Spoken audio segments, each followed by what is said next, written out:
welcome to the Caribbean Climate Smart Accelerators Investor Forum under the theme Financing Resilience and Climate Adaptation for Regional Resilience.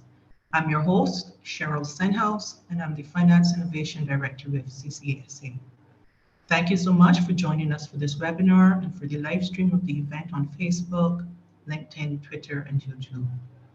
This is our first forum for 2023 and our fifth event in this series, with the objective of highlighting projects that are seeking investments, introducing project leaders to investors, and establishing the investment process to create a pathway for capital flows.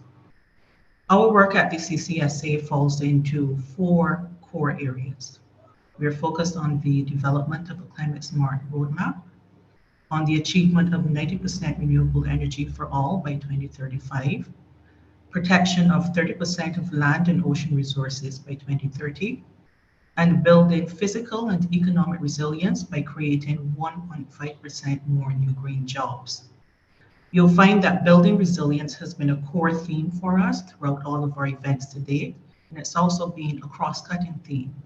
So while we continue that focus in terms of the projects that we will present today, we've taken the opportunity to pivot a bit in terms of the types of investors that we featured at the forum. Today, we'll feature a group of investors who are very much focused on early stage funding. We work across a coalition of 28 countries across the Caribbean and Central and South America, and we support project development to accelerate capital flows. And one of the greatest needs we've found throughout in executing our work to date is that the greatest need that our project developers have across the region is for support for project development. That support may take the form of grants, support for feasibility studies and technical assistance, incubation support, and early stage catalytic funding in various forms to help projects get off the ground, implement, and to be able to scale to support climate action across the region. With that in mind, we feature investors today who support that early stage financing. We'll start with Halcyon Incubator. Managing Director Daniel Barker will share with us how that incubator program supports project development and prepares entrepreneurs to access financing. And he will share a real-world recent success story with Keys Farms, who will be represented by Nicholas Keys, and who was actually featured in our third investor forum last year in September. So we'll have the opportunity to hear from them how the incubator program works generally, and specifically how it was able to work to support that project. Our investor roundtable will feature the World Wildlife Fund and their Impact Fund, which is focused on catalytic impact investment. They'll be represented today by Schuler Dalton. We'll also have USAID's Caribbean Climate Corporate Investment for Resilience Blended Finance Mechanism, which will be represented today by Caroline Logan of Collaborata and Soima Krishnamurthy from the Pan American Development Fund.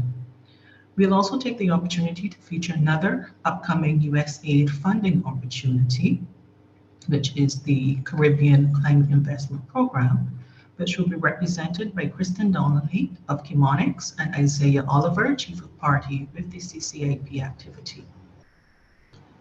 Our projects today there'll be 7 of them seeking investments of approximately $53 million US. And for the first time in our Investor Forum series, we'll have 5 of those project owners actually pitching their projects to the investors here today.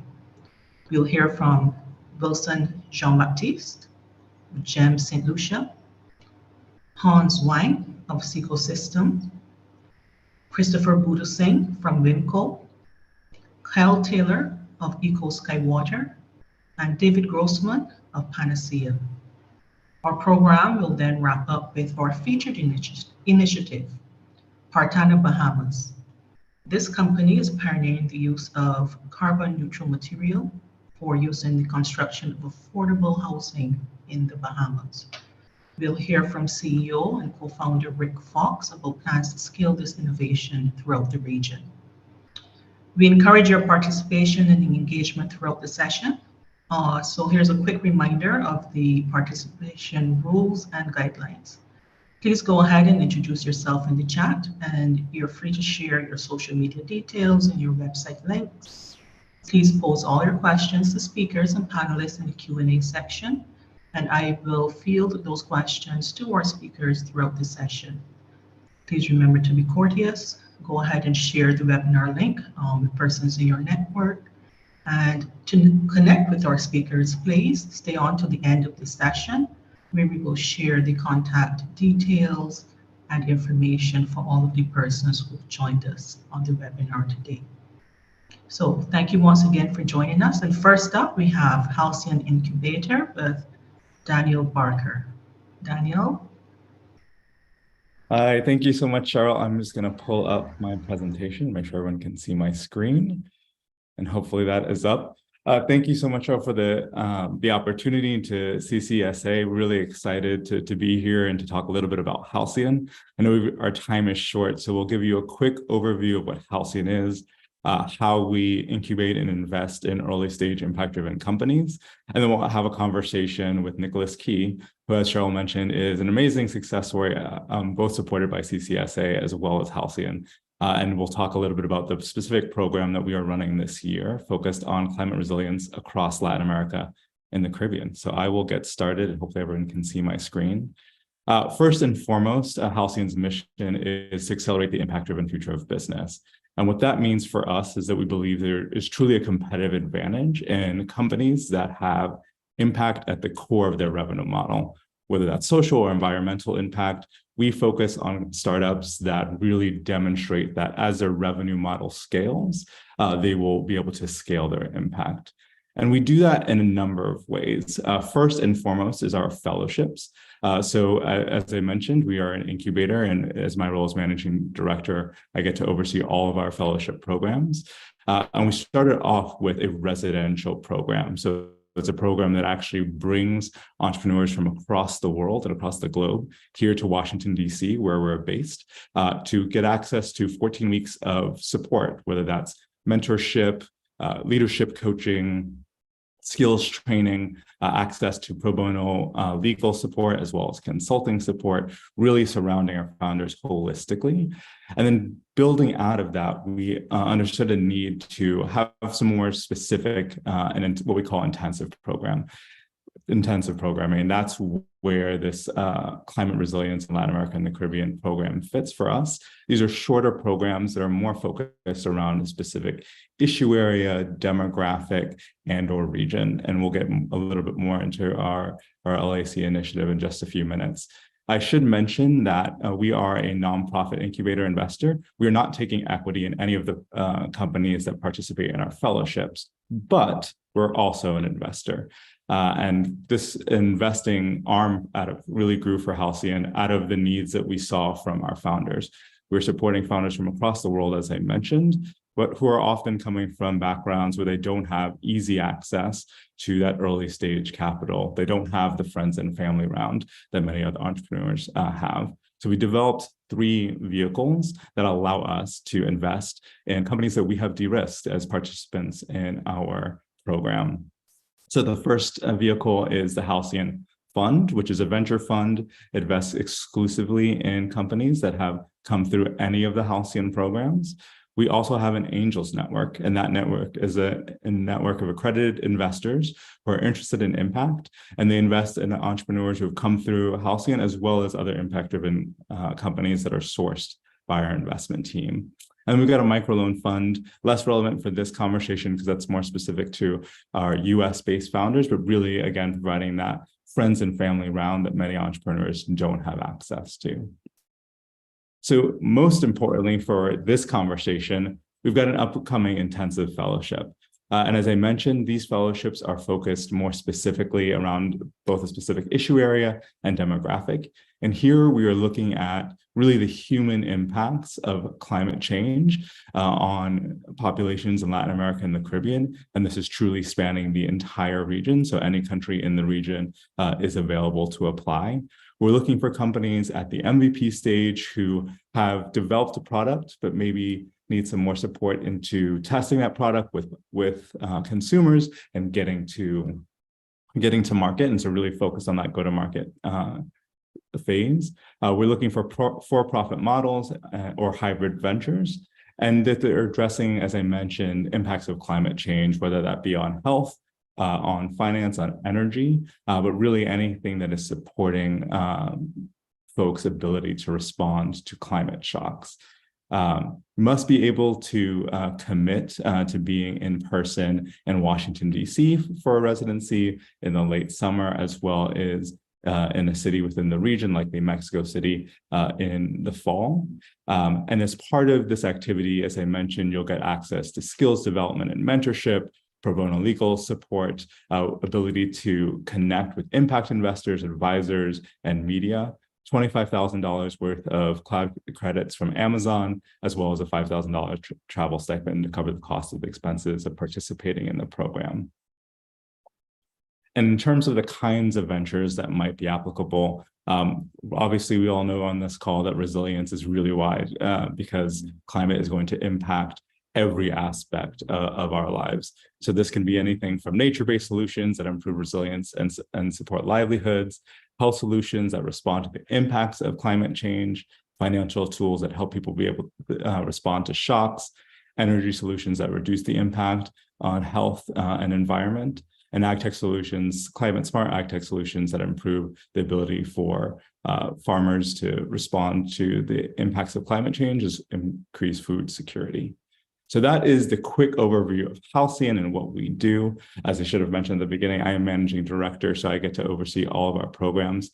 But I actually want to quickly turn it over to one of our fellows, Nicholas Key, to give a quick overview of what he's doing at Key Farms, and then chat a little bit about his experience at Halcyon and how to make the most of the fellowship.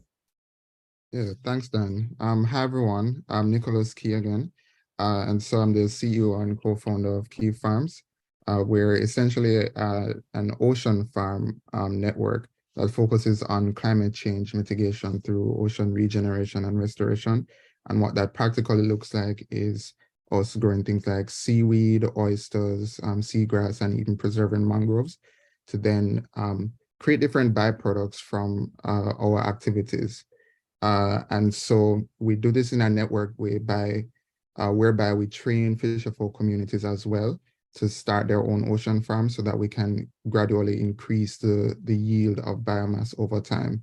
And throughout all of our activities basically contribute to carbon sequestration, reduction in ocean acidification, increasing biodiversity, of course, and just the overall healthy rejuvenation of our ocean ecosystem. I was a part of the Halcyon residency fall program, which was just ended last year. And so I essentially went in with the objective of just getting all my ducks in a row. And I think Halcyon for sure provided a lot of structure in that regard.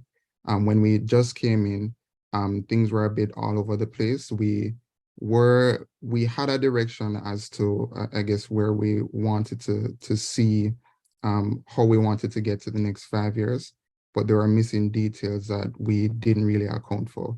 And so specifically because of Halcyon, we got a lot of guidance on governance, at least better preparing our entire data room. And of course, just general guidance on navigating the funding space and overall startup ecosystem globally. I think for those who for sure want to participate in Halcyon, I think what they should be probably bearing in mind is that they at least need to have some sort of North Star to understand where it is, or rather what it is that they want to get out of the program, but not be too close-minded to a lot of the other aspects that they might be blindsided by in just going through the experience. But I think that encapsulates my experience well.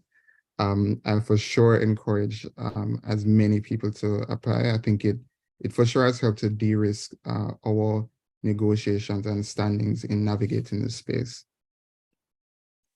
Thanks so much, Nicholas. And I think that makes perfect sense and great advice for folks to have a strong vision, but be a little bit flexible on how you get there, because we know that this is a long journey that you're on. I wanted to touch on what you described in terms of really that preparation phase for you and getting, particularly as it connects to investors. I know actually through this forum, you were able to connect with an investor that had a lot of really specific requirements. I'm curious if you could just elaborate a little bit on how you used your time within the fellowship to get all of those ducks in a row that you mentioned. Yeah, so thankfully, because of Halcyon, we got a lot of added support legally and I guess in the form of consultancy. So for the fall residency, we got pro bono access to legal support and pro bono access to consultants from Deloitte. And so through going through just the entire data room or creating the data room process with their assistance, it allowed us to solidify our position some more and even prepare for, I guess, a potential funding round with one of the investors that we had met with last year through the CCSA forum.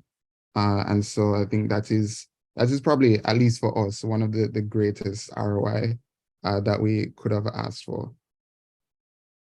And that's what we aim for. And I think that's, to Cheryl's point earlier, that there are some gaps in that we know in the ecosystem, and as part of why Halcyon developed our own investment vehicles. And what this program and what we're looking to do, both with the program that Nicholas participated in, but particularly also with this program that's focused on climate resilience in Latin America and the Caribbean, is help people who have more than an idea, who got some traction, who need to get some additional support in getting to the investment readiness level where they can engage with some of the bigger institutional players.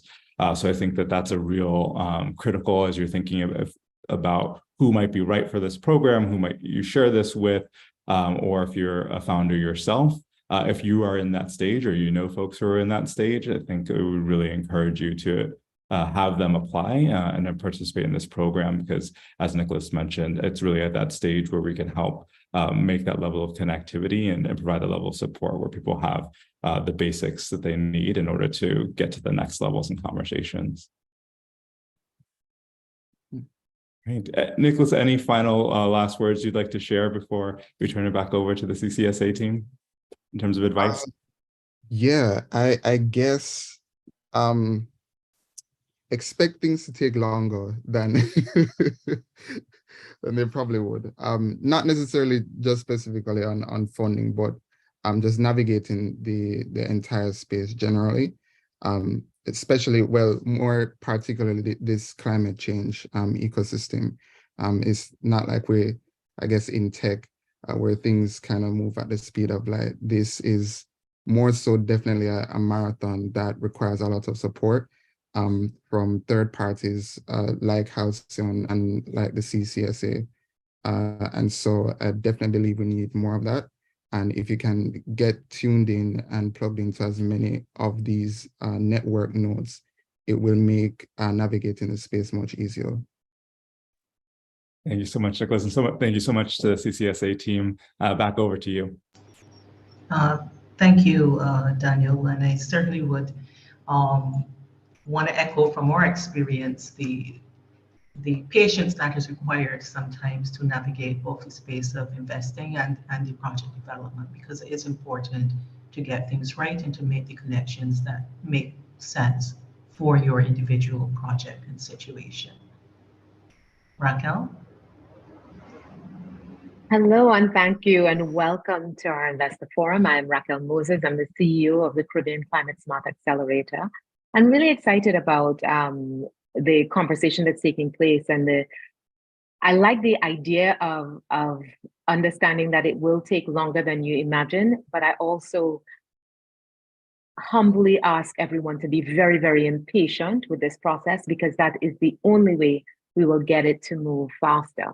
So now I'm about to moderate our investor forum. So I'm going to invite Dalton, Caroline, and Shoma to join me on stage so that we can talk about their investment priorities and their what they're looking for. Wonderful. Excellent. Wonderful. Hello. And this is fantastic because I noticed we really have too few women in this space. So this is great to moderate a panel entirely of women. All right. So I'm going to start with WWF, Shula. Tell us about your investment priorities. What kinds of projects are you looking for? Well, tell us a little bit about the organization and then what kinds of projects are you looking for?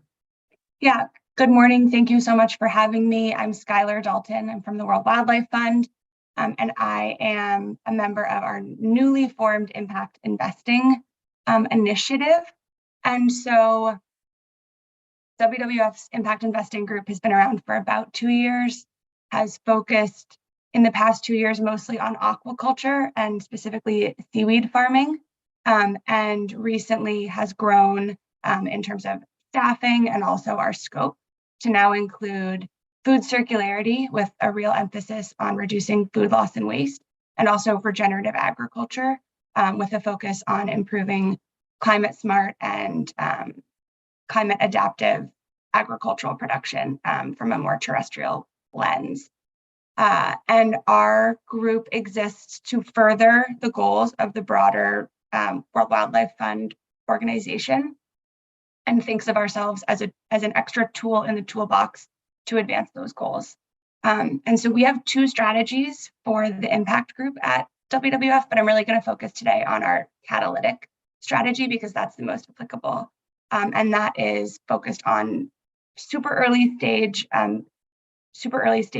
technologies and companies.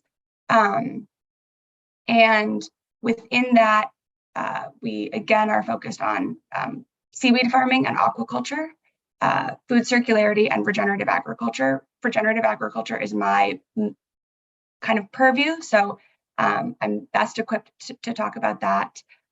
Within that portfolio, our biggest points of intervention and the biggest opportunities that we see are within livestock feed, within manure management and circular nutrient management on the farm. We are thinking about labor and robotics as a means to improve labor conditions, both within specialty crops and livestock. And then are also interested in a wide variety of tools and technologies that can help advance climate smart production within international applications. Great, and thank you so much. I know that at least one person on our team is absolutely delighted about anything that's involving regenerative agriculture, and I know she'll mention it when she comes on.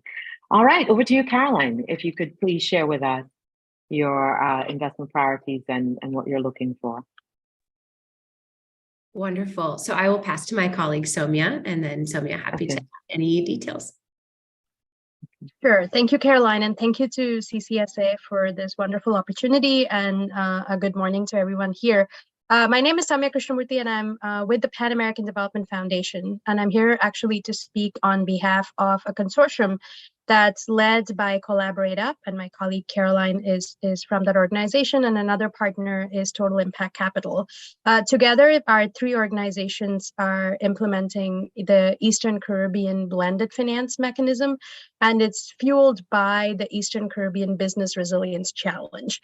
So I'm just going to give you a brief overview of PADF, but I think people are more interested in the blended finance mechanism itself.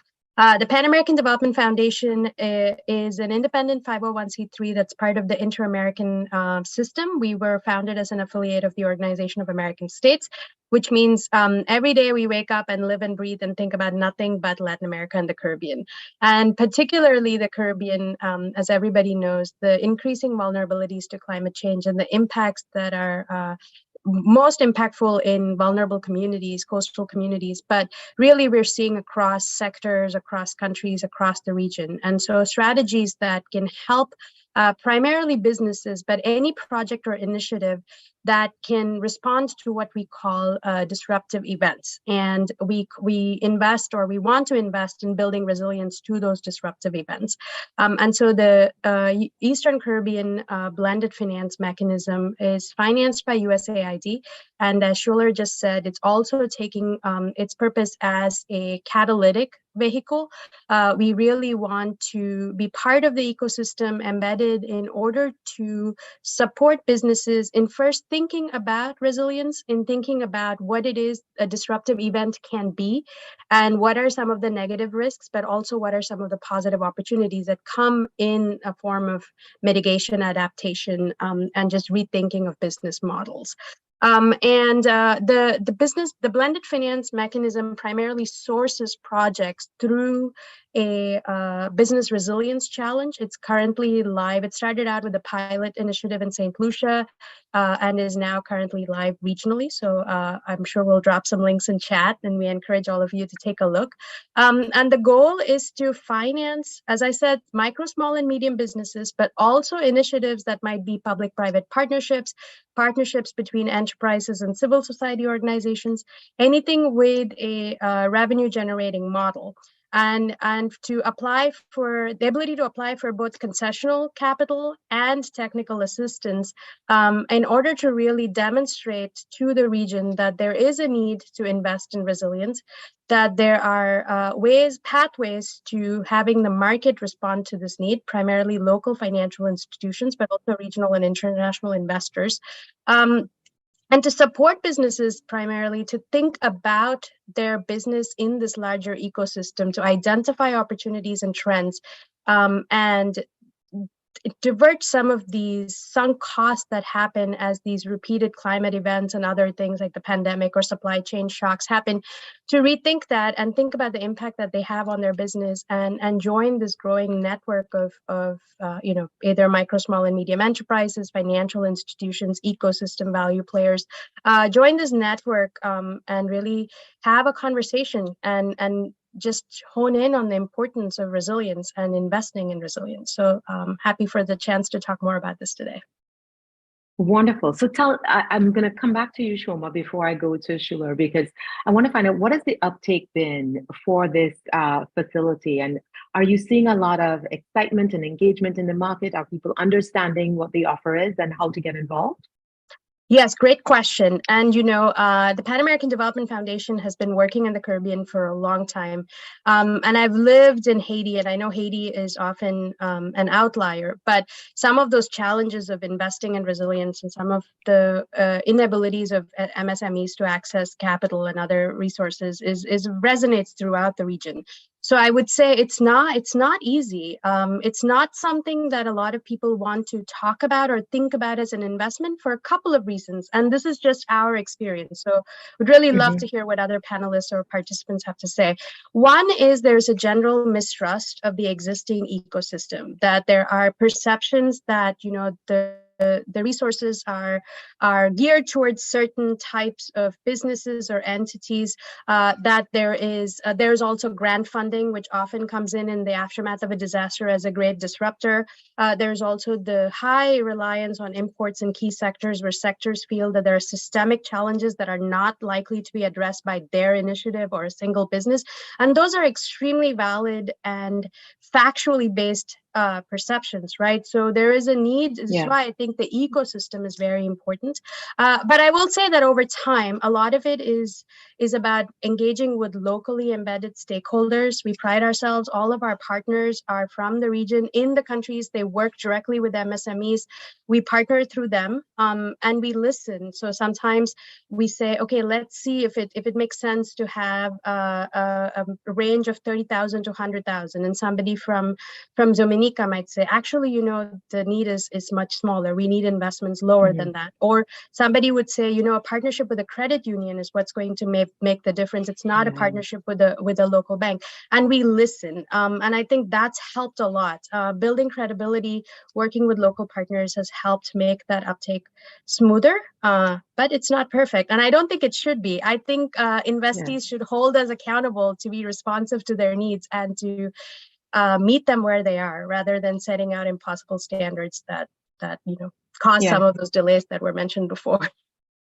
You know, I think that's such a great strategy in terms of listening and understanding, even in terms of like tailoring the amounts to what the market actually requires and building that trust without running from the fact that there are trust issues in the ecosystem, because once you sort of hide from that, you're not actually addressing the underlying barriers that exist. But I also loved how you talked about, let's look at what the positive opportunities are, because we focus on that a lot as well. So Shula, I wanted to ask you specifically to like aquaculture and regenerative agriculture. Are you seeing a lot of that? I mean, I feel like when we look at the pipeline, we're not seeing nearly enough based on the need for aquaculture and the opportunity that exists.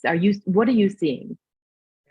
So I'll speak less to aquaculture just because that's not my expertise, and I would hate to say the wrong thing there. But we are the categories that I highlighted that we're focusing on within our regenerative agriculture portfolio were chosen specifically because they are not that plentiful. We're not seeing a lot of stuff in terms of manure management or livestock feed. And that's because those are less exciting perhaps, or the margins are lower, and there just hasn't been the innovation there. And so we're pretty intentional about that and are hoping that by shining a spotlight and planting a flag and say that these types of companies we believe are really worthy of capital and investment and time and energy and our conservation expertise, our hope is that we will start to build some momentum around those categories. And so that's to say, you're absolutely right, Raquel. There's less going on there. There's a lot more going on in terms of, closed environment agriculture or microbiology and seed coatings and genetics. And so we're excited about being in those spaces that are a little bit less developed thus far. Wonderful. So tell me, in terms of if someone's listening now and they have an idea, quantify for me, you're talking about early stage investment. How early is early? At what stage would you get involved? So ideally, I'd love to see a prototype that exists. I'd love to see some indication of product market fit and customer traction. These companies should probably be a C Corp, so not a nonprofit, but instead a incorporated corporation. They should be tech enabled, ideally. That's not a hard line, but we want these companies to be able to scale, and we want the purpose of our catalytic capital is to be that first or second check in, and then be able to really scale up and expand the access to that company and the impact that it drives. And so, for instance, I think we would come in maybe after Halcyon has already worked with a company and has kind of worked out those kinks that we were just hearing about. Beautiful. So there's an opportunity for a pipeline to be created between Halcyon and WWF. And so Shoma, tell me about the goals, the overall sort of big picture goals. What do you hope that this facility will achieve in the medium term? We have a very ambitious goals. So I'll say the overarching goal for us is to increase or improve resilience outcomes in the Caribbean, particularly in the Eastern and Southern Caribbean. And to do that by going beyond concessional capital to really be a pathway between some of those early stage initiatives that Helison or WWF were talking about, or CCSA supports, to that narrow space where companies have got a track record of, let's say, 2 to 3 years, and then they are not yet ready to take on a direct loan from a local financial institutions, but are on their way to accessing market capital and primarily debt capital. So that's the space that we operate in. And within that space, to demonstrate that businesses, whether micro, small, or medium, public, private, or private civil society partnerships, or any initiative that essentially has a revenue generating model, can and should be able to access market capital in order to either react to, or what we call respond to, anticipate, or adapt to a disruptive event. And we define disruptive event very broadly, but obviously for the Caribbean, climate and the impact of climate change and natural disasters are primary for us. And so we would consider ourselves having demonstrated or achieved our goal if there are a series of businesses that have been able to identify opportunities or mitigate against risks, and then access concessional capital and debt capital, and made an investment in their own operations and are able to demonstrate to themselves and to the broader ecosystem that these are loans that can get paid back, these are investments that have strong ROI, and that there is more resilient economies and more resilient communities. These businesses are often conduits and lifelines for their communities in the aftermath of a natural event, and so that they're able to leave behind stronger communities as a result as well. So as I said, very ambitious, but the businesses that we've been able to identify, and we're very, very hopeful that there is a large cohort that's there. Absolutely brilliant. And that's exactly what we need. I mean, there's only so much that grant funding that can do unless we create businesses that then solve problems and then can fund themselves and then grow into bigger businesses and can support communities. Then we're not necessarily progressing against the goal. So I love the opportunity for collaboration here, working through the pipeline and getting these companies up and running. This is just the start of the conversation. Please look out on our social media for opportunities to connect with these people so that you can understand what the programs are that are available and that you can get involved. And if you do have an idea, then you can, get to the point of proof of concept so that you can then quickly start to scale, because we do understand the issue of time, and time is against us on climate. So we definitely need to move faster than we have. So I want to thank all my panelists for the conversation, and then we'll move quickly to the upcoming funding opportunity with Kristen and Isaiah from USAID on the CCIP. Thank you, Raquel. Okay. Wonderful. And hi, Isaiah and Kristen. All right, so take it away. So tell us about this upcoming opportunity. Sure, yeah.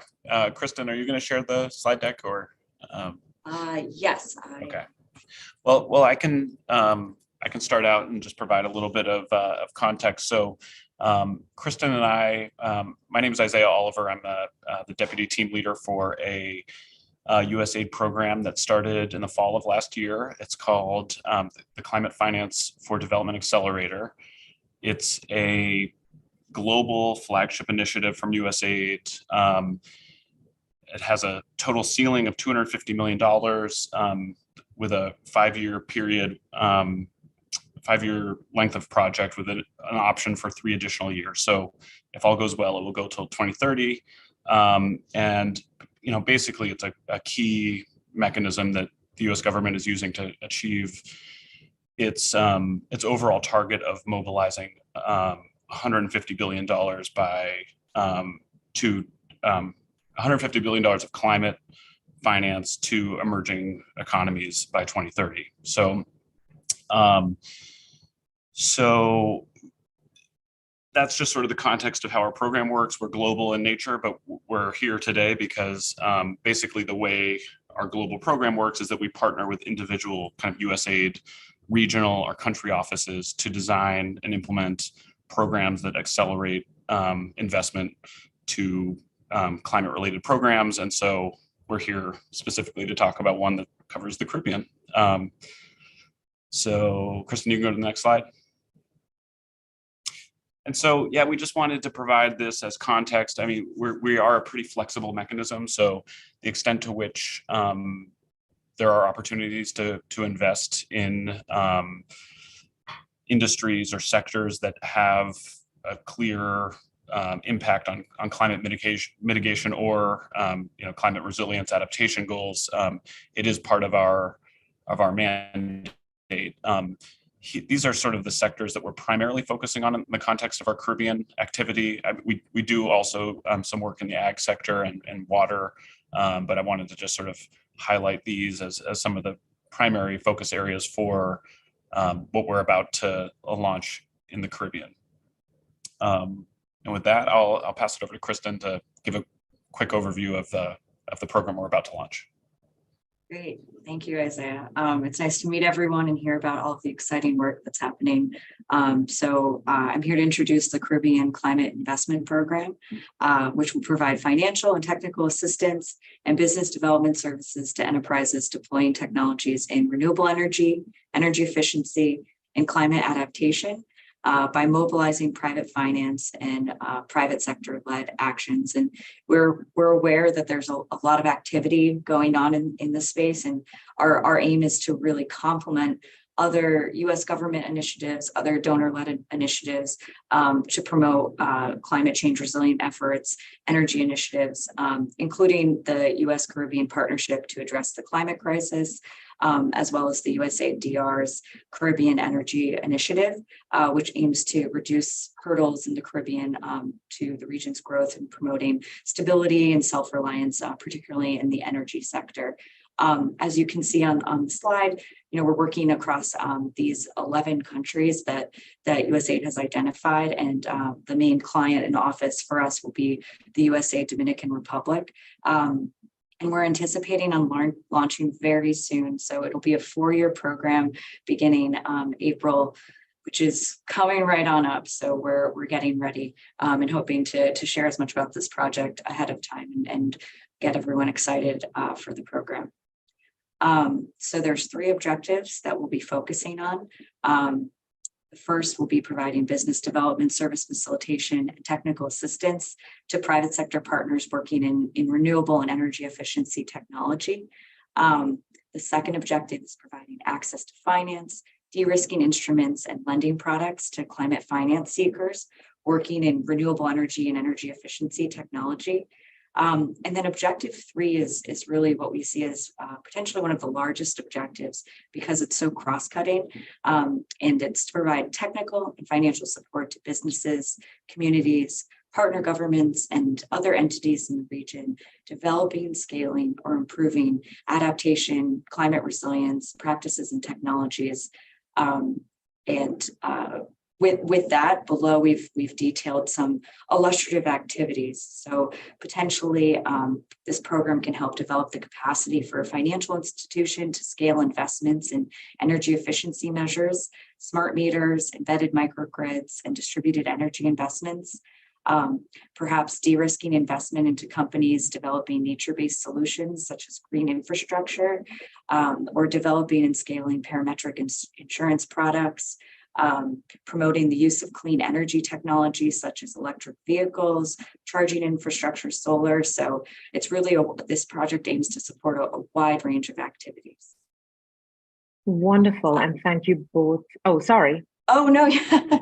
Well, this slide's actually pretty important because it's how to get involved. So while this will serve as a catalytic activity that unlocks and increases the private sector investments, it's likely we're going to manage a regional level investment facility that will enable assistance and financing to bring in private sector investments with a focus on SMEs working in renewable energy, energy efficiency, and adaptation. So likely this will look like the form of a request for proposals or subcontracts, which I'll describe in the next slide how to get involved. The next piece is we'll be managing a grants facility, which will support development of RE and EE and adaptation technology interventions that increase the resiliency of clean energy investments.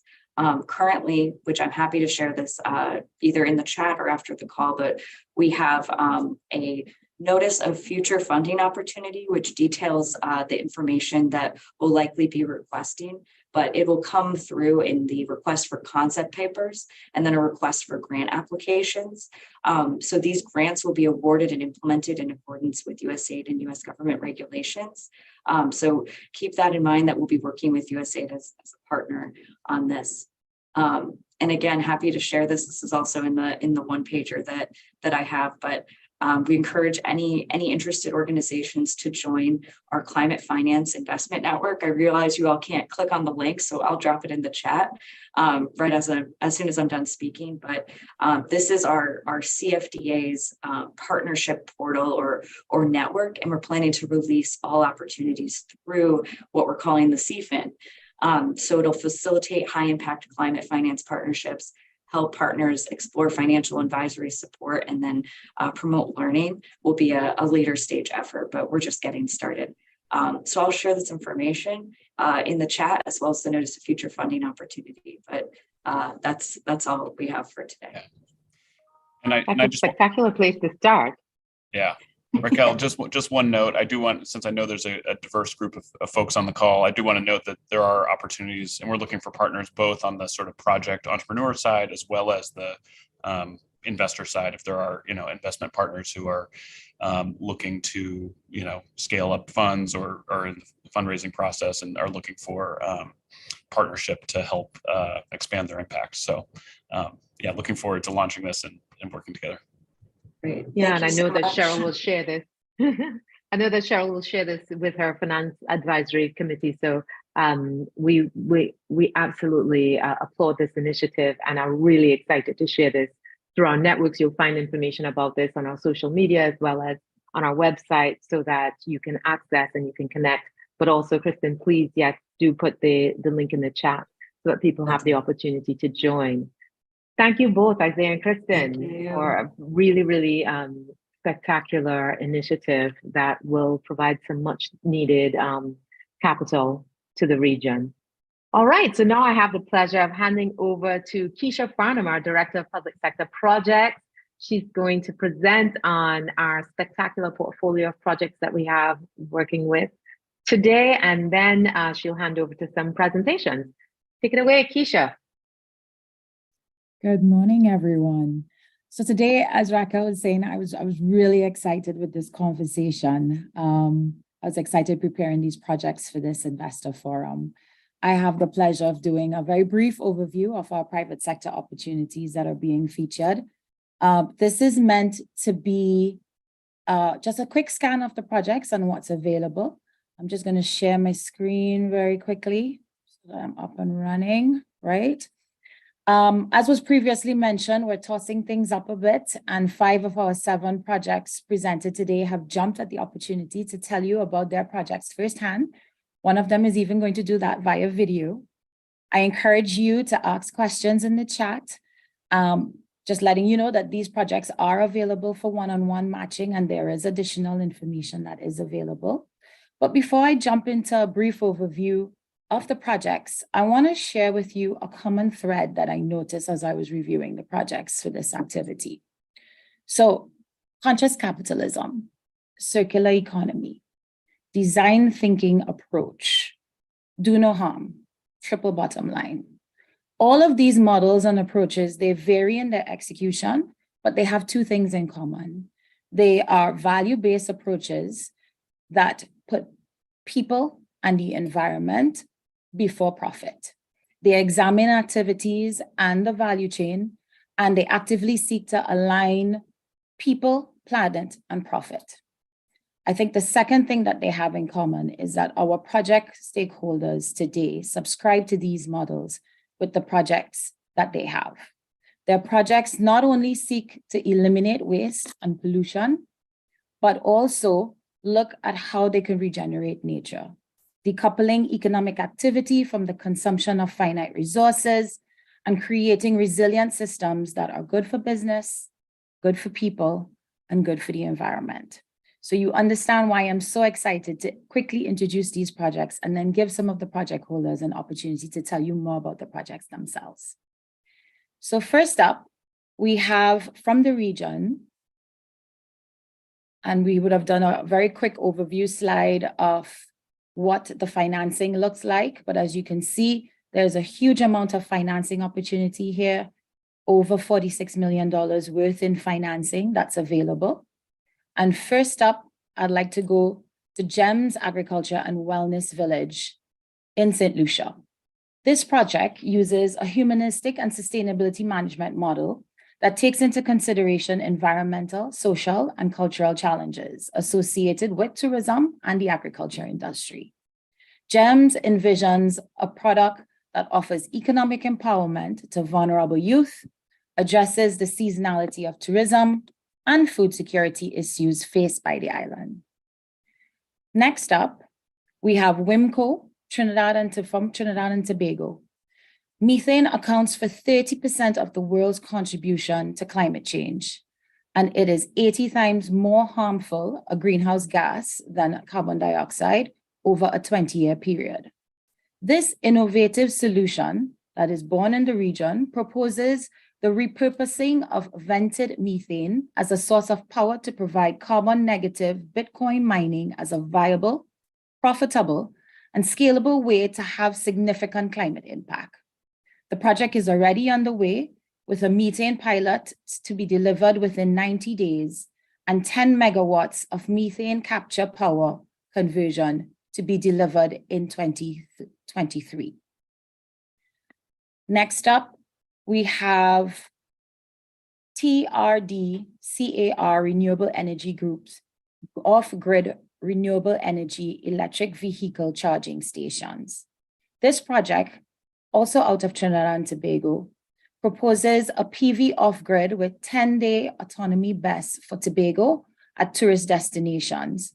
This will positively impact climate change, create jobs, introduce EV to the market, open the potential for EV reef boats, reduce range anxiety, and promote green tourism. The potential exists to reduce 47,000 plus metric tons of CO2 equivalent per year and replacing 875 internal combustion vehicles per year, moving Trinidad and Tobago 5.77% of the way towards its transportation sector renewable energy goals. Next up, from Barbados, is Alchemy Skywater.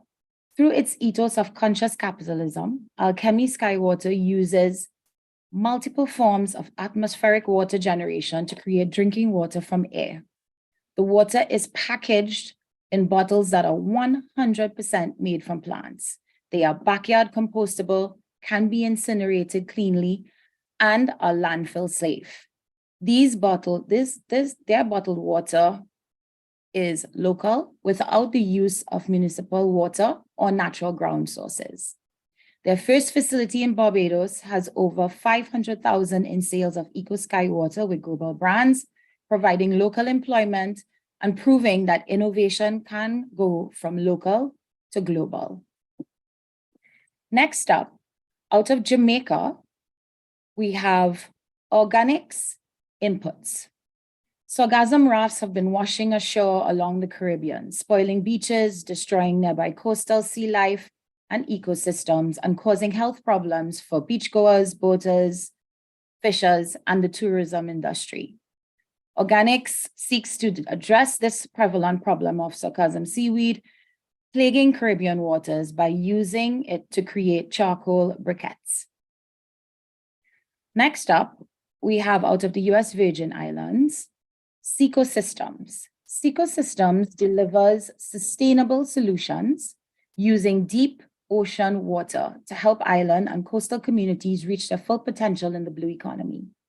As part of its holistic and modular approach to addressing water, energy, and food security, it is seeking funding for the development of an algae biorefinery, creating biofuel, specialty chemicals, critical minerals, feed, and fertilizer, creating at least 15 permanent jobs and university linkages, sargassum landfill remediation with the potential of carbon credits and grants and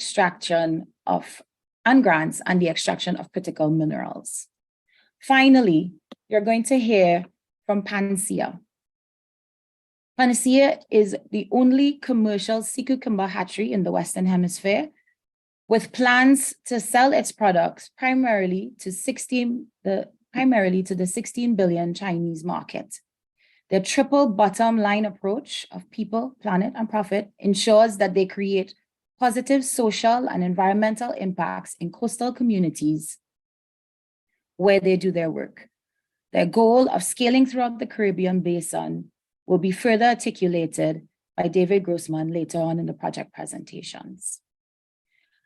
I'm really excited to be able to share with you now our project presentations, and I am going to ask our first project presenter, which is Gems from St. Lucia, to come on screen and start their presentation.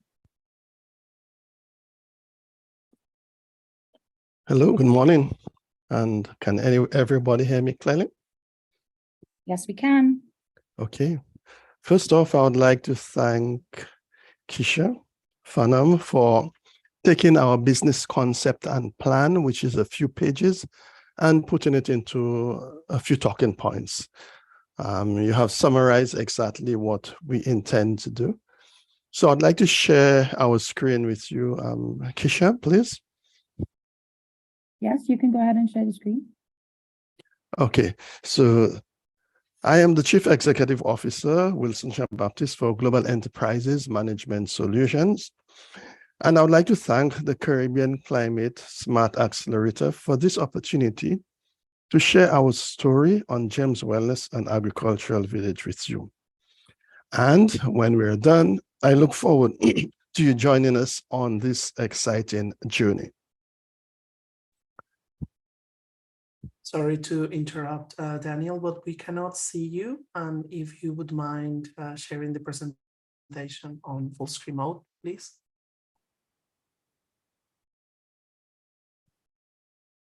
Can I go ahead now, please? Okay.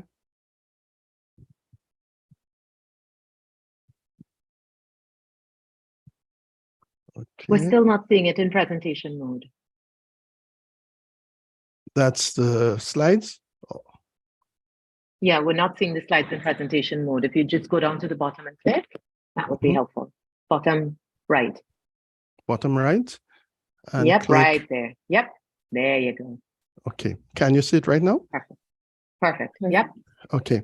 First of all, what we'd like to do is to present you with the company's overview, which is geared towards improving the lives of youth, boys, girls, and the environment. We are also going to work towards solving wellness challenges. And in our team, we have professionals from hospitality, travel, finance, human resource, and former experienced executives from JetBlue, Bank of St. Lucia, asset management firms in New York, and hotels on St. Lucia. We have also had working experience in India, the US, Canada, the Caribbean, and Africa. And we are working on partnerships with the St. Lucia government, universities, professors, hotel brand companies, and environmentalists. What is our mission? We're going to use a humanistic and sustainability management system because we care about your wellness. We will address environmental issues, social issues, cultural issues, economic issues, and crisis management issues. This is a broad segment of our team. And what are our target areas that we want our project to address? Gender equality issues on the project, avoid exploitation and harassment of our staff, economic empowerment, that means giving both men and women equal economic opportunities. We are going to address wellness and climate change. We are going to promote St. Lucia as a wellness destination. And by so doing, we are going to reduce seasonality in the island's tourism industry. And most importantly, we are going to address poverty at the bottom of the pyramid. Currently, there exist almost 4 billion people at the bottom of the pyramid globally. How are we going to solve these problems? We are going to listen to our people and notice the efforts, amplify the efforts through our goodness program, that is awards, promotion, get strategic use by using existing relationships. We are going to share, promote, and involve our people in the operation of the business. In other words, they will be able to contribute towards solutions and new ideas. Economic empowerment, capacity of women and men to participate in and contribute to and benefit from growth processes. We're also going to introduce focus on wellness products and services, which are associated with the pursuit of maintaining or enhancing one's personal well-being. And as I said before, we are going to reduce on the impact of seasonality in the tourism business, because wellness does not have anything to do with whether it's snow or hot temperatures in the Caribbean. It's about someone coming to develop themselves. Let us look at the market size and opportunity. There's a huge market opportunity for this kind of concept. And we must differentiate between wellness and the traditional tourism sector. The wellness industry on its own is growing at about 5% annually, more than the traditional tourism industry. And the markets where we have the largest opportunities are North America, which grew by 5.2%, Europe, Asia, Latin America, and the Caribbean, where there's a huge gap to be filled, and it increased by 9.5% between 2017 and 2022. And we have the Middle East, North Africa, which increased by 11.8%. Now, the agricultural component or strategic business unit will be part of a broader village where we will have villas, food and beverage. However, the agricultural component will be a destination by itself, where in addition to agricultural products, which are leafy greens, goats, chicken, etc., we will also provide wellness services. For instance, on the agricultural component, you'll have art therapy, forest bathing, music therapy. So this is an experience you could have for 8 hours in the day. You come in, you purchase your agricultural products, we will have restaurants, we will have bars, and then you can take care of yourselves through meditation, sauna, smoke cessation, and weight loss. Who are our customers? Where will they be coming from? They are referred to as wealthy, W-E-L-L-T-H-Y. And they are customers with current health concerns, maybe overweight, etc., future health anxieties, general dissatisfaction with current well-being, previous health-related experiences, level of efficacy, price sensitivity, level of direction versus externally provided structure or direction, and gender influence concerns. I am sure that among the team that is watching this program today, there are wealthy customers who are experiencing some of these challenges. Now, here we are going to take a deep dive into the youth dividend, which is energy, vitality, and innovation. However, we must recognize the willingness for youth to contribute must be matched with opportunities to have an impact on economic growth and social development. So to serve as a magnet to the youth, we are introducing and bringing in technology as a major component of this project. And some of them will be artificial intelligence, Internet of Things, voice technology, Wi-Fi connectivity, wearable devices, range of Wi-Fi. So there is a diverse range of activities taking place, and there will be space for the youth to play a significant part on this project. Our competitors, we listed 11 of them from St. Lucia. However, we are covering what is called the 7 elements of wellness: intellectual, physical, emotional, social, occupational, spiritual, and environmental control. So within the GEMS agricultural project, we have combined all the components of wellness to ensure that one knows exactly where they are going to and why. Traction, well, we have had discussions with the Ministry of Tourism on St. Lucia, the Ministry of Agriculture, Fordham University. They are currently doing some research for us in terms of branding, marketing.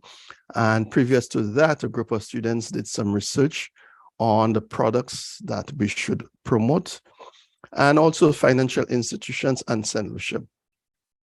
How can the early traction be accelerated? It will be done through email to friends, interviews, Yep. I'm sorry to interrupt you, but we are at time and we want to make sure that the other project stakeholders have the opportunity to be able to do their presentation in 5 minutes as well. Okay. What we will do, however, is if you would like to reach out to Wilson, Wilson has given permission for his information to be shared.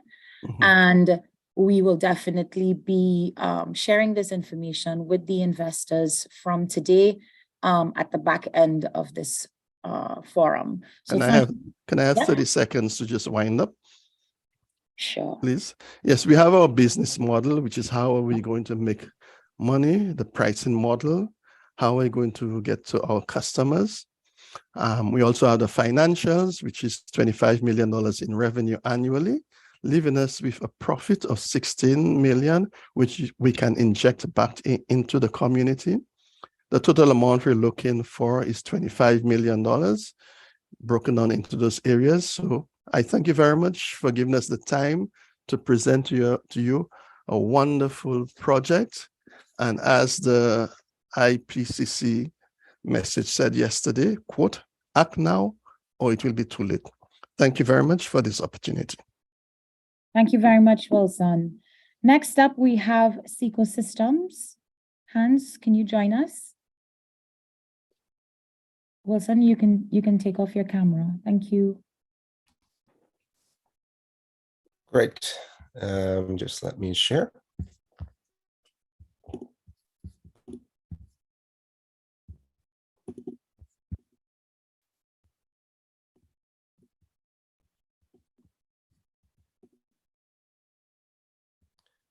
Can everybody see that? Yes, we can. Okay. Looking a little bit strange on my side, but hopefully everyone else can see it.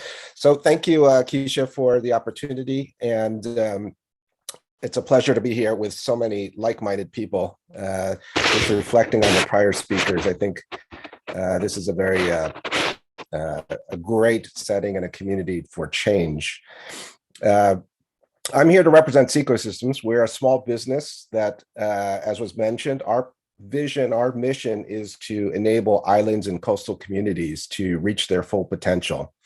And we think unlocking the value of green energy can help power the blue economy. And so when we talk about the full potential of islands and coastal communities, what we mean by that is really sustainable foundation that is based on some basic needs of the citizens. And for our perspective, our solutions really address things like water security, drinking water, water for agriculture, energy security. That means green types of energy, whether that's electricity or hydrogen or other types of green fuels, food security through agri and aquaculture, as well as ultimately economic security. By unlocking all of these new industries, we think we have the opportunity collectively to create many more new jobs, good jobs, well-paying jobs, areas where we can actually enhance the educational and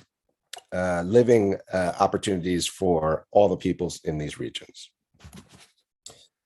Having said that, obviously, I'm probably preaching to the choir, but there are many challenges that as we think about these solutions that we need to address. And I won't drain this slide, or as I said, I'm probably preaching to the choir. But I think as we looked at this, we realized that the challenges are not only systemic, meaning they've been in the environment for a long time, but they are interrelated. And unfortunately, some of them compound each other. So the high costs of imports, for example, results in high costs of energy, which then flows through into all parts of the economy.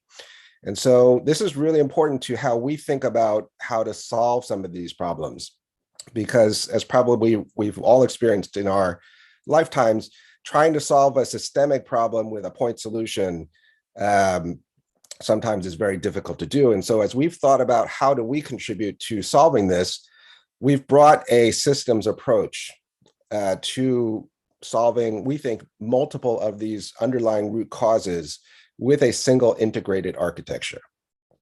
And this architecture, this solution, really takes local resources to solve the challenge for the most part. So the major resource that ecosystem seeks to leverage is ocean water.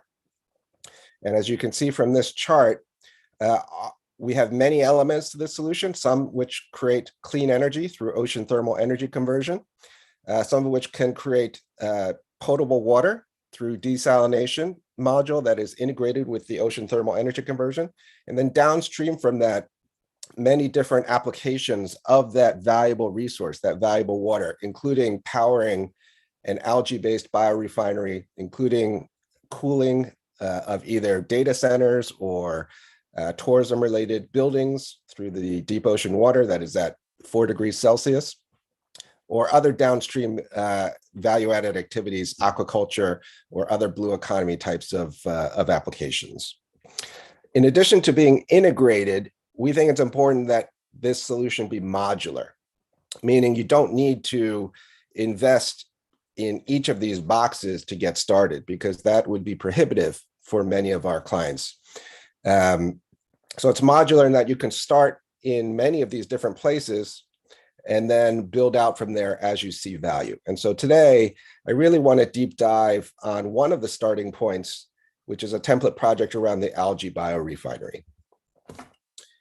So this is a project that we have started working on with the within the island of St. Croix, U.S. Virgin Islands. It's a collaboration between CCSA, the Virgin Island Department of Agriculture, and the University of the Virgin Islands. We also have strong support from other government agencies, such as the Department of Natural Resources and the Waste Management Authority, as well as local food and farming groups. The output of this project is, on an annual basis, 40,000 gallons of algae oil, 120 metric tons of organic fertilizer, as well as a variable amount of green biogas. And the variability is because you could actually use the same solution to eliminate other types of solid waste in addition to the algae biomass.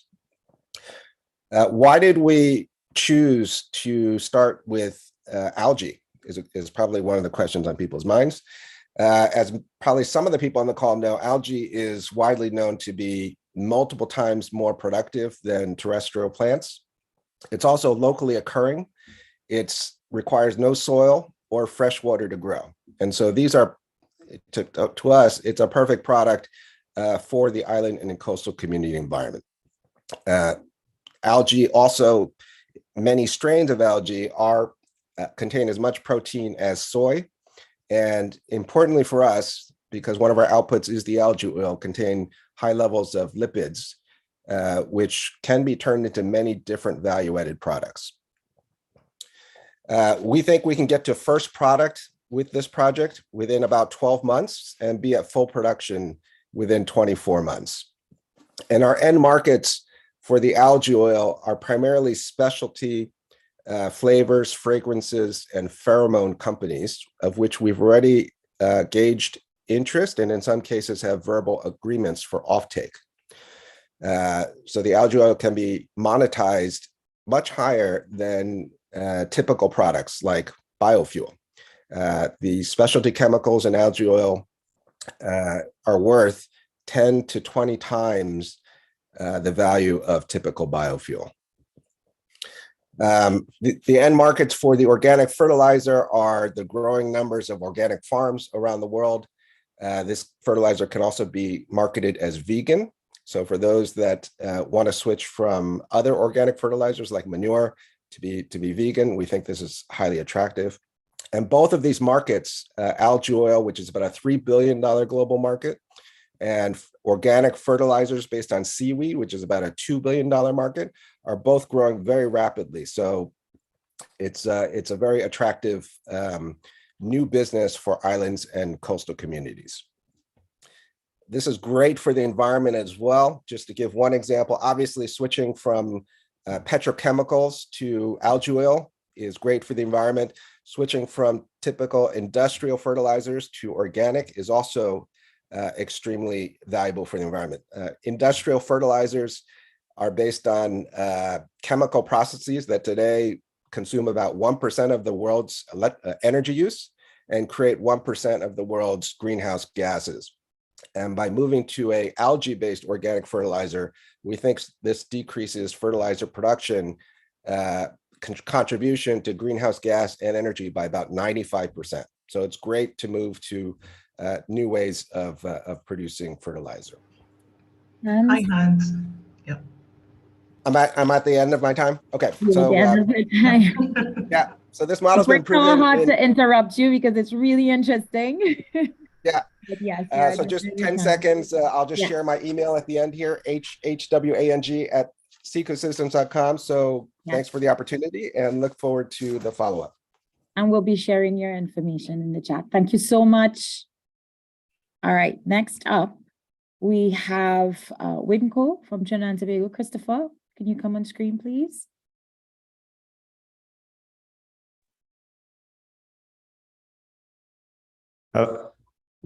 Hello? Hi, Christopher. Can you see me? We can.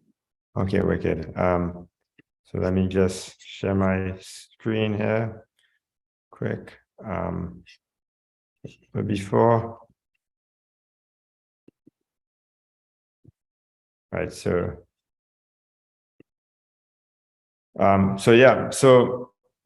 hi guys, definitely I'm happy to be here and to chat with everyone. As Keisha said earlier, we are an energy tech company. We're holistic. And firstly, to begin with, we're an energy tech company that focuses on the entire ecosystem of energy production, distribution, and storage. We have decided to start off in the repurposing of methane as our first application of innovating energy tech. So methane, as you guys know, is incredibly bad for the environment, but there's currently 143 million tons of methane. There's currently 143 million tons of methane that is produced globally by the oil and gas sector alone. And people don't understand what this really means, but to just give you an idea, 143 million tons of methane is the equivalent of a forest fire the size of Mexico being burnt every year, just so that you understand the carbon impact of what that does to the environment. So we look at this methane as, an incredibly valuable resource that's being wasted, and it can be repurposed towards several applications that can be valuable, right? So our core focus right now is repurposing that methane towards data center applications, not exclusively Bitcoin, but data center applications as a whole, because as the entire AI industry continues to grow, the founders and creators of the AI community are big fans of decentralized AI and are even bigger fans of carbon negative data centers. So they're not the same founders that built the web architecture that we currently know of. The web architecture that's being built right now is being built by an entirely different breed of architects. And decentralized AI is something that's being widely talked about right now. So we see ourselves contributing our data center applications towards other data center computation, but in the meanwhile, Bitcoin mining is a great utilization of the repurposed methane. So the problem is that, of course, Bitcoin mining is labeled as negative, has a negative impact on the environment. It uses a lot of energy. Well, this methane is a perfect consumer for this energy, because they are willing to consume the energy where it's wasted, right? So just to give you an idea of what this looks like, here's a slide that kind of shows the breakdown. We would find a site that has methane, and then we would connect that to an energy production generator, natural gas generator, and eventually connect that to our mobile data centers that inside have computer servers that run computation. That's the physical workflow. But just to give you an idea of the breakdown of how this looks, because of the revenue channels that are created, we have a high level of profit margin relative to our costs, because the methane is being wasted in the first place. And there's already an energy arbitrage from taking that wasted methane and converting that to data computation. And when you add in the carbon credits that are created, the gross profit margins on this on this application of repurposing methane is much higher than most industries. So repurposing methane towards data computation is easy for us because one, it's scalable. We're already built out our first pilot, and then we also see a scenario where that methane gets repurposed towards developing green fuels as well. We would like to utilize that methane towards developing green methanol. We see green methanol being a growing contribution of the fuel economy as we continue to scale. So if you were to think of the jar as being half, as being filled with marbles and sand, we see the methanol applications and the hydrogen applications being the marbles and the data centers, because they can modularly scale to a smaller size, being the sand. We are also, on our long-term vision, we are also looking to disrupt the energy distribution within the Caribbean region as well, because most people don't realize this, but the Caribbean islands are basically volcanic, right? So there's 15,000 megawatts of geothermal potential that's locked up in the Caribbean islands that right now they've been looking for off-takers being industries, but the right off-takers have always been countries and cities. So when you start thinking about bring the capacity online and then sell it to a neighboring territory, is a better market than trying to sell it to a steel plant, because a steel plant doesn't want to build a large industry in a small island.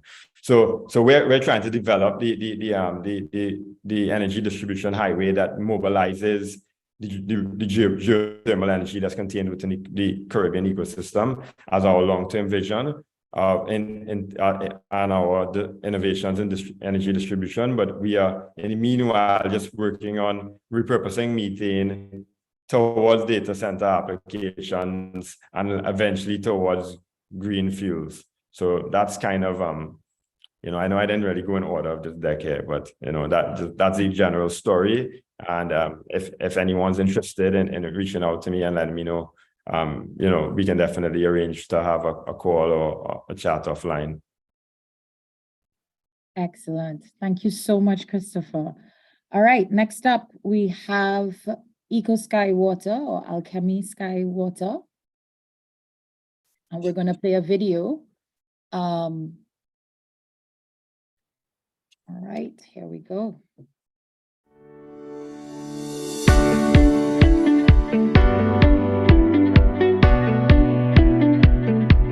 My name is Kyle Taylor. And my name is Philip Leflouf. And we are the founders of Alchemy Sky Water, a truly sustainable bottled water company successfully launched in Barbados and now being replicated globally so that bottled water can be truly decentralized. In most instances, wherever you are in the world, the bottled water that you are drinking has traveled long distances, emitted unnecessary carbon emissions, and polluted the environment where it is consumed. But it doesn't have to be that way. We have successfully proved that you can make perfect drinking water almost anywhere, manufacture with low to zero carbon emissions, and package responsibly. Our foundation of bleeding edge creation, green energy manufacturing, and sustainable packaging, what makes our products so unique. Our water is created using multiple forms of atmospheric water generation, which harvest from one of the Earth's largest supplies of H2O, the air. Our water is cleaned using UV and ozone, then mineralized with calcium and magnesium for the perfect taste and alkalinity, while complying with all international drinking water regulations. Always made local to the consumer without depleting municipal or groundwater supplies. Our manufacturing is over 90% off-grid or offset, which proves that you can use alternative energy and be profitable. Through this method, we can also utilize grants, carbon credits, and other funding to increase profitability. We package in one of the only PLA bottles currently made in the world, utilizing 100% non-GMO corn, which can be composted within a month, incinerated cleanly, or safely discarded in landfills. Currently being produced in China, using 50% less fossil fuel and producing 60% less greenhouse gas than what is required for a traditional PET bottle. We are now building a new factory to make multiple types of PLA bottles under a separate business in the Americas, utilizing alternative energy which will take these numbers down to less than 10%.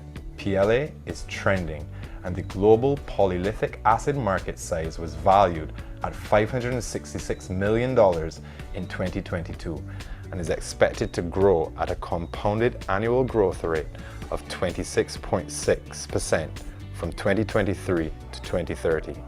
Bottled water is not going away, and through government policy change, consumer trends, and education, eco-friendly brands will become more and more prevalent. Celebrities, sports figures, and influencers are all representing more sustainable products to appease their audience, and enterprise businesses need to offset their carbon as they are being judged on their ESG. The USD $283 billion bottled water market is set to expand at a CAGR of 6.7% by 2028, and many alternative water brands will grab a portion of that revenue through conscious capitalism. In just a short time, we have doubled our sales and are forecasted to quadruple them in 2023. This was achieved in an extremely competitive market with a small population, and through this growth, we created a positive employee experience, removed plastic from the earth, and reduced carbon. To date, we have bootstrapped the entire operation and are now raising funds for the next set of assets and to build our team of legal, marketing, and strategic experts and carry out plans for expansion. We are committed to our ethos of sustainability both environmentally and socially, and we hope that you will join us on this journey of protecting the earth through mindful business practices.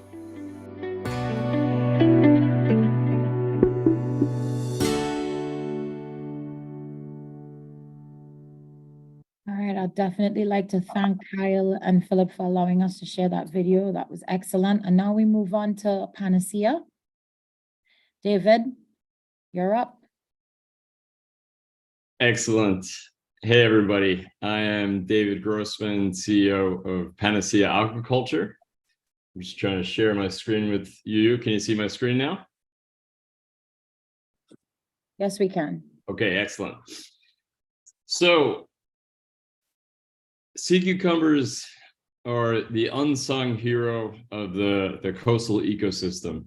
There's so much that I could tell you about sea cucumbers, but frequently people don't know very much when we begin talking about sea cucumbers.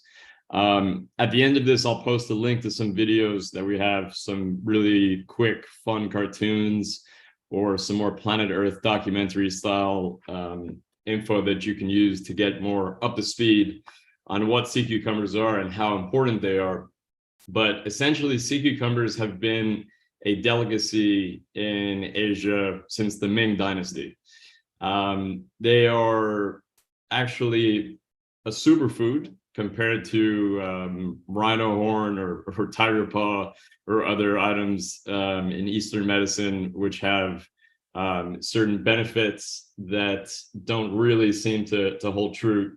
Sea cucumbers are in fact amazing for your health, and it's actually a $16 billion market that has been growing steadily over the last 20 years. The problem is that as a result of the increase of the Chinese middle class, sea cucumbers have become more accessible to virtually all consumers in China. They become very, very popular, and they have been overfished virtually everywhere where they can be found. There's over 2,000 species of sea cucumber around the world and 52 commercial species. Of those, several species throughout the Americas have been overfished almost until extinction level events. And as a result, the devastation that this has brought upon the coastal ecosystem has been tremendous. Imagine taking out all of the earthworms from the forest. That's the equivalent of the billions and billions of sea cucumbers that have been overfished from the reef ecosystem throughout the Americas over the past 20 years. So, and of course, as I mentioned, they are in fact quite a superfood. So we should all be ingesting sea cucumbers. We came up with a solution working over the last 11 years. I started working fishing sea cucumbers within the quota allotted in Nicaragua, processing and exporting them, but I quickly realized that this was not a sustainable venture that this was not a part of the solution, and we needed to figure out how to use aquaculture to sustainably cultivate sea cucumbers. So over 10 years later, and $3.5 million later, we've come up with a solution that has essentially split the atom, and Panacea in Panama has become the first commercial aquaculture cultivation of sea cucumbers in the Americas. I should reiterate that we are very much a triple bottom line company. So we do work to produce a profit, as there's a huge imbalance of supply and demand. Supply has gone basically to zero, and demand is greater than ever. In fact, our species, the Caribbean sea cucumber that we work with, the price has gone up to $290 a kilo from just $180 last year. So the economics are extremely sound, which is why we've taken so many years and our patient investors to get to this point, to find a way to sustainably cultivate our sea cucumbers.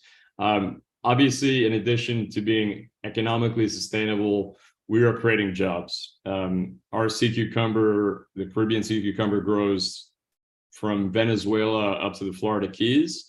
So this is extremely scalable. Here in Panama right now, we have 25 employees, which is a mix of folks from the coastal fishing communities where we work, marine biologists, and some international scientists that have helped us along the way. We expect that to grow to about 100 employees over the next year.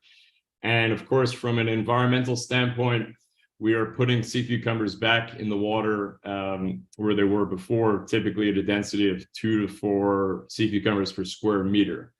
So it is, in fact, extremely triple bottom line in every sense of the word. This is our hatchery in Panama. We are open for anybody who would like to visit. Our humble little hatchery here has really done a great job over the last couple of years of becoming consistent commercially. Currently, we're producing about 5 million eggs every month, which roughly translates to about 500,000 juvenile sea cucumbers coming out of our hatchery.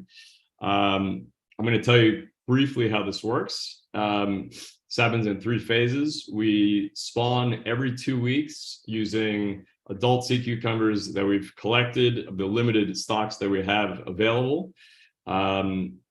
We've had different techniques available to make sure that we don't have to put on any Algreen or anything like that to have them spawn happily, naturally, and we collect the fertilized eggs.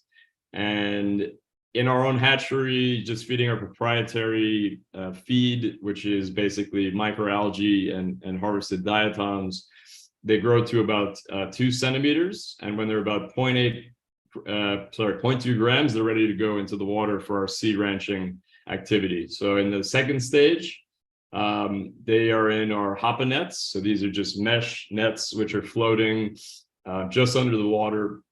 Very easy to take care of. We're not feeding them at that stage. This is about 3 months of growth. And what comes out of this stage is a very robust 10-gram juvenile sea cucumber, which is then put onto the seabed, which can be,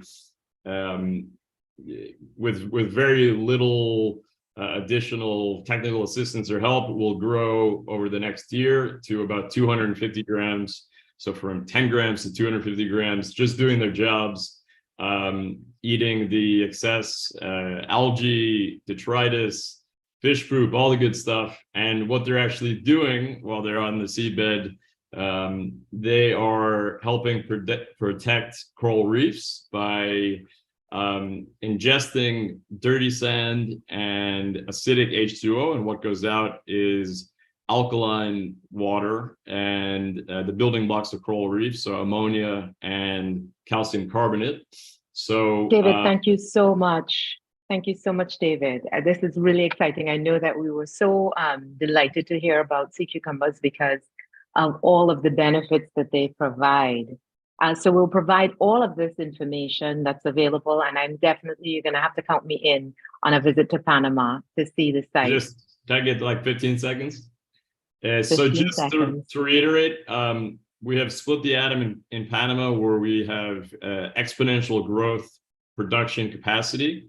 We can produce tens of millions of juvenile sea cucumbers, which now we are working with strategic partners in other locations throughout the Caribbean, where we can bring our juveniles to sea ranch them virtually anywhere, Dominican Republic, Haiti, Jamaica, you name it. So we are actively looking for strategic partners and investors at this point who will help us scale very quickly throughout the Caribbean. So if you're interested to invest or be a strategic partner on the sea ranching side or in any other capacity, please let us know, and I'll put my contact information in the chat right now, and I look forward to speaking with you all. Thanks.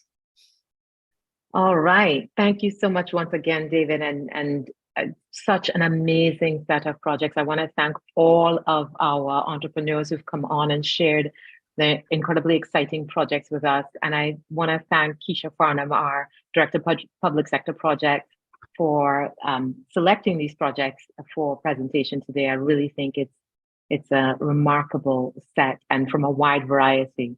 So thanks so much. All right, so I would like to invite on our feature project, Partana.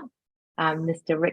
Rick Fox, if you could please join me on camera. Hello. Hello. David, if you could stop sharing. All right, great. Hello and welcome. I'm so glad that you're able to join us. Pleasure to be here with everyone. Okay, great. So we're going to jump right in and talk about Partana. So tell us, how was this innovative solution developed? 8 years ago, my co-founder, Sam Marshall, who was an award-winning architect in Los Angeles, California, he set out to pioneer an alternative and traditional cement. So having delivered some of Los Angeles's most iconic developments, he became really frustrated with the inefficiencies of building with cement, and he enlisted some of the top concrete experts in the world, some of them out of Minnesota, Minneapolis, and they put together some new trial formulations. And after 2 years of really hard work, they came away with a new engineered method of manufacturing concrete. So we used recycled ingredients and avoid the emissions associated with the production of traditional cement. So how do you see this contributing to our achievement of our sustainable development goals and our climate ambitions, especially in the region? Yeah, well, we know that 9% of all global emissions come from the cement industry. So Partana's technology can avoid this emission to begin with, while also, we like to say, draining the tub of the carbon currently out there in the atmosphere. And we know that's important because with the goals that have been laid out by the Paris Agreement, we're supposed to be removing some 10, I think, gigatons of carbon every year. And if we're to stand a chance to meet that, we got to get going. So through our technology, we're hoping to de-link pollution from development, which is not an easy thing to do. I don't think it's ever been done, but development's not actually going anywhere. So we got to get better at how we build. And if we can build better structures that are not only avoiding emissions, like I pointed out to, but we can also then suck the carbon out of the atmosphere over the lifetime of it, then that's really productive change. So that's the mitigation angle, but you mentioned adaptation, and that's something I want to address too.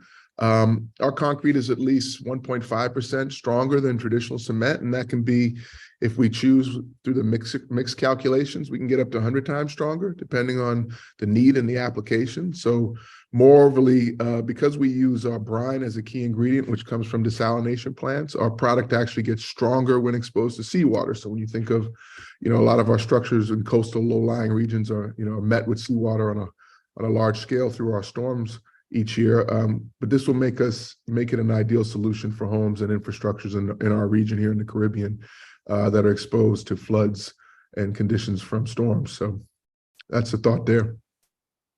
Fantastic.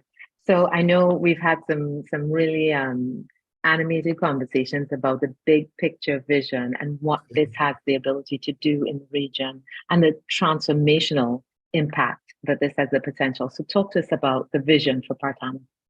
Well, I think you know that I'm from the Bahamas, and so my Caribbean roots make me really proud, not only Bahamian, but someone that cares deeply about what we're doing here, especially being on the front line of climate change. The vision has really just been to take our technology basically to the communities that are on the front line of climate change, which is us. So right now we've partnered here in the Bahamas with the government of the Bahamas to deliver 1,000 affordable homes. That includes homes in Abaco, an island that was nearly destroyed by Hurricane Dorian back in 2019, if you recall. We're setting up manufacturing a facility here on the port in Nassau this year that will be capable of answering that need.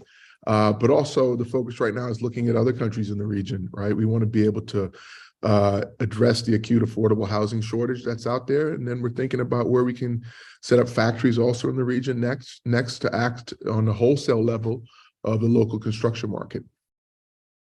Fantastic. So what's the arrangement with the government of Bahamas? They must be really excited to be a pioneer for this, for the region and to help, after the Dorian experience, right? To want to save lives. I mean, we sometimes we talk about this as though it's academic and not realizing that there are lives at stake. People have died. And this need for sustainable, resilient housing is one that can change things for us and protect us. It can, and it must. I don't think things are going to change anytime soon. We launched our business to the world at COP27 in November, and we announced our partnership with the government of the Bahamas here to deliver these 1,000 homes. But under the terms of the partnership, we're setting up manufacturing and storage facilities in Nassau that really have the capacity to deliver against that need. And this year alone, we're going to deliver to 30 homes in Abaco, in southern Abaco, which, as I say, which is really important to us because given the damage that the island back in 2019 experienced, it's there's many other islands that need this support, but you got to start somewhere. So we're extremely proud to be working with the Bahamas and especially grateful to Prime Minister Davis because under his leadership at COP26, when he called the world to charge and to really be accountable for the impact they've been driving to our shores. At 27 now, we had the ability to make this announcement, and we hope in COP28, that we're standing there as an example of what is possible. Phenomenal. So I know that you're looking at other places within the Caribbean, but are you also looking at further afield? Because this isn't just a problem for the region. This is a huge global issue. It is. We're most excited. And I think the thing that we're most excited about with Partana is that we have the opportunity to bring our technology pretty much anywhere in the world, like you were saying. Our core materials of brine and steel slag can be sourced pretty much anywhere around the world. Any corner of the globe that we go to, we'll find our materials. And as I've said, right now our focus is on the communities on the front line. So that's why we're here in the region. But we're proud to be able to partner with you, Raquel, and also to be able to partner with other countries here in the region to explore ways to expand the impact this technology can have first here. And then as we continue to grow, we've had conversations outside of the region. We're looking at other areas in the Middle East that are huge desalinators, which produce huge amounts of brine, and our formula being a solution to brine in the actual waste material of brine, taking that and using it for good. So those two regions right now are probably our premier focus. But at the end of the day, the U.S. is reaching out to us. Other countries are reaching out. We have an opportunity to take this as wide as we possibly can, as quickly as we can for good. And that's so fantastic. And what's the amazing thing about using these sort of waste materials to build this more resilient housing is that the brine that's being released into the ocean isn't helping. So this is an opportunity for us to build our resilience while taking care of the waste. And such a beautiful solution, especially to have the pilot within the region, so that we can show, yes, we're vulnerable, but we're also very resilient. And we are showing up with solutions, not only to solve our own problems, but to solve other people's problems as well. I think that's the big point. You can wait for others to save you, or you can start to do something for your own selves. And I think there's something about the action that one takes when innovation is needed. There's more urgency, there's more desperation for survival at play. And those that feel they have time to discuss whether climate change is upon us and whether solutions are needed, obviously aren't feeling the yearly impact that we feel or the day-to-day impact that we feel. So the fact that current leaders in the region have come together to lead this conversation globally and are not only calling for change, but are actually taking the time to invest in the change that's needed. The Bahamas has done that with Partana by being an example of innovation, and we hope to show throughout the region at large that the region itself can be a leader, no matter how small we may appear to other developing nations. We're gonna continue to hold them accountable, but we're gonna continue to show them what action looks like and what change can be. So we're really honored to be partnered with Caribbean Climate Smart Accelerators and to be among peers like the rest of the individuals on this webinar here that are also making the impact and change that's needed. Oh, fabulous. So tell us, what are some of the other potential applications for Partana? Well, right now, currently, there are a lot. We get asked to take our technology into many different variations, of cement being the first one and concrete being the first one. But you can imagine all the products that come out of concrete, right? So we have pavers, we have CMU blocks. The excitement of our CMU block recently is that our CMU blocks not only avoid 38 pounds of emissions throughout the production of a CMU block, it also removes some 24 pounds, which is a swing of a huge number there. 68 CMU blocks equal a carbon credit. So as we start to build homes that take about 3,000 CMU blocks, you start to see the impact of the carbon credit generation that can happen for us at large in many different ways, whether it be pavers. If we pave large areas and communities, we're doing good. So we'll continue. We've even had conversations about 3D printing. We've used our formula and our mix and technology into a number of different variations of 3D printing to a successful result. And now we're being asked to build 3D printing housing with our formula. So the thing that probably excites me the most is being from this region, knowing how much coral impacts our livelihood and how important it is to the world. We discovered also that we are the perfect infrastructure ingredient for coral restoration. Most coral restoration is used through the production of infrastructure with cement or steel. Our material now provides an opportunity to really fight coral restoration needs around the globe by using Partana as the infrastructure behind it. Oh my goodness, that is fabulous. We are so grateful to you, even before this, for putting the region on the map, for being an ambassador for what we're capable of, for showcasing Caribbean talent in a number of different spheres. And certainly now for your passion for this, business for good. I think it's so wonderful to see us, leading this conversation, and certainly voices like yours and solutions like yours are really making a difference. And I'm so delighted by our alliance, our collaboration, and we can't wait. You are an example of this climate impatience that we want to see. Yes. We don't have time to waste. Yeah. No, and I come from obviously the world of sports. I come from the world of Hollywood, TV and movies. This has been my greatest journey and group of teammates like yourselves that I've ever had, and the most important, I think, championship chase that I could possibly spend the rest of my life doing. So I didn't know I would be this fulfilled, really circling the wagon around all of these needed causes and solutions, but I'm honored to be a part of it. And so thank you for having me. Yay. All right. And with that, we're done. So if you want more information about Partana, we have a wealth of information on our website, on our socials, but we are excited. We are developing a laundry list of countries that are lining up to be next. And we are hoping that if your country's not on that list, that you put them on that list today. Thank you so much for joining us, Mr. Fox. I appreciate you. Thank you. All right. Bye. Okay. So next, We will move to, well, I'll hand over to Cheryl. Yeah, but we actually powered past our Q&A segment. We don't necessarily have any questions in the Q&A box right now. I certainly would want to ask maybe a couple of our investors if they would, come back on and perhaps share their initial perspectives on the projects that they've seen and offer any initial guidance for moving forward or how their respective initiatives are aligned with what they've seen today.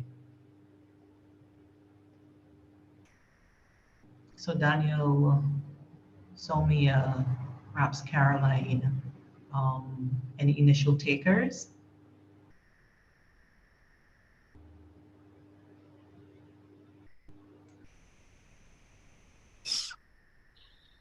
Yeah. Yes, I'm a taker. Can I be a taker right now? You have a question? Yes, go ahead. Yes, just want to make a statement about our project. In putting this project together, one thing we were very concerned about and was that we were doing good to the community and the global economy. The second part is that we were addressing some of the critical problems that the world is facing right now.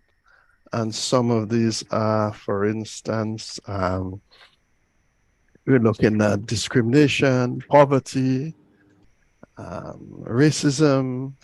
So we are looking at how do we address it through this project.